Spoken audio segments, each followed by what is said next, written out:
שלום לכולם, אנחנו מסכת ברכות, פרק ט', הפרק האחרון במשנה ג'. בואו נתחיל.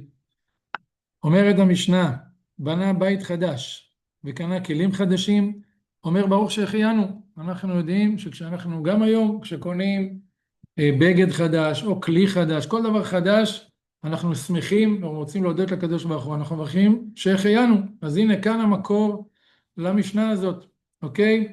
כל פעם שקונים משהו חדש ושמחים בו, צריך לברך שהחיינו.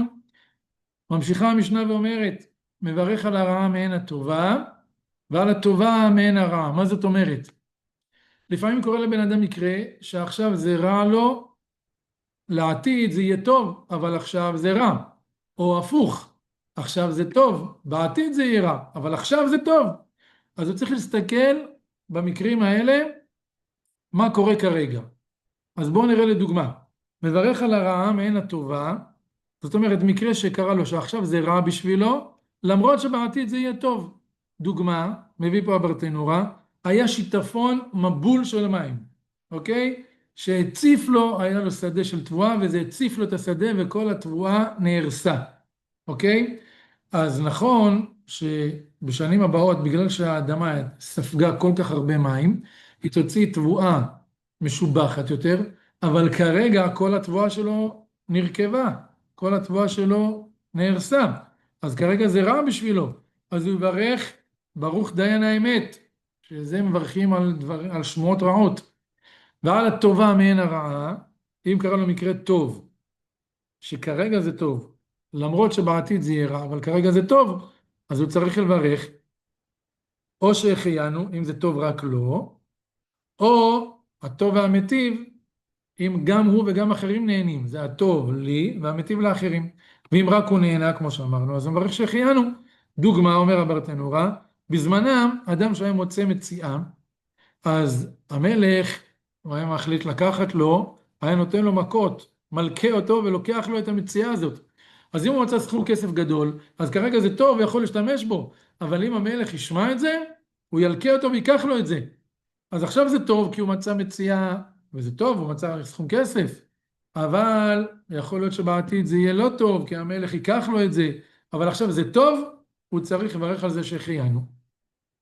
אומרת המשנה, עוברים למקרה אחר, הצועק לשעבר, הרי זו תפילת שווא. מה זאת אומרת?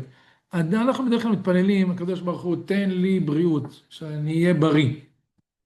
תעזור לי להרוויח במשהו מסוים, תעזור לי להצליח במשהו מסוים. אנחנו מתפללים, תמיד מבקשים בקשות לעתיד.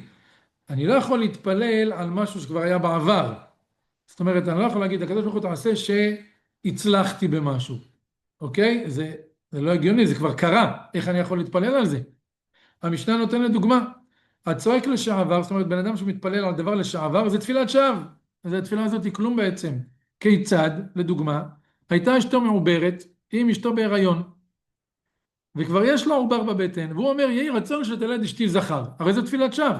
הרי אם העובר בבטן הוא זכר, אז היא תלד זכר. ואם העובר בבטן זה בת, אז מה?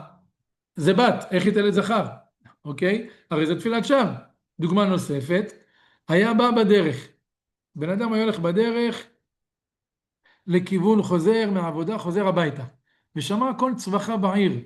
הוא שומע שיש בלגן בעיר, קרה איזשהו אסון בעיר שלו. והוא אומר, יהי רצון שלא יהיו אלו בני ביתי. יהי רצון שהאסון הזה לא קרה בבית שלי. הרי זו תפילת שווא, הרי אם זה כבר קרה, זה כבר קרה. איך יכול להתפלל אחרת, אוקיי? לכן, כל התפילות שלנו הן תפילות לעתיד, ולא תפילות לשעבר. יישר כוח גדול לכולם. תמשיכו עד סוף הסיום בעזרת השם יתברך.